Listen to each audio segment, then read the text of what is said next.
నమస్తే అండి. నా పేరు సాయిలక్ష్మి. మాది పాటూరు గ్రామం, విజయనగరం జిల్లా. నేను 6 సంవత్సరాల నుంచి మోకాళ్ళ నొప్పులతో బాధపడుతున్నాను. ఎన్నో హాస్పిటల్లో తిరిగాను. ఒక డాక్టర్ గారు అయితే నువ్వు లైఫ్ లాంగ్ ఇంక నడవలేవని చెప్పేశారు. ఆ టైంలో ఆర్జీఆర్ హాస్పిటల్ యాడ్ చూశాను టీవీలో. చూసి అక్కడికి వెళ్ళాను, మెడిసిన్స్ వాడాను. అయితే ఈ హాస్పిటల్కి రాకముందు కనీసం నేను 5 నిమిషాలు కూడా నిలబడి ఉండలేకపోయేదని, స్టెప్స్ కనీసం ఎక్కలేకపోయేదని.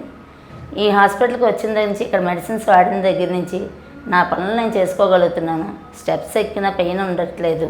ఒక గంట అయినా సరే నిలబడినా ఇప్పుడు పెయిన్ రావటం లేదు. కాబట్టి ఆర్జీఆర్ హాస్పిటల్ డాక్టర్ గారికి నా ధన్యవాదములు.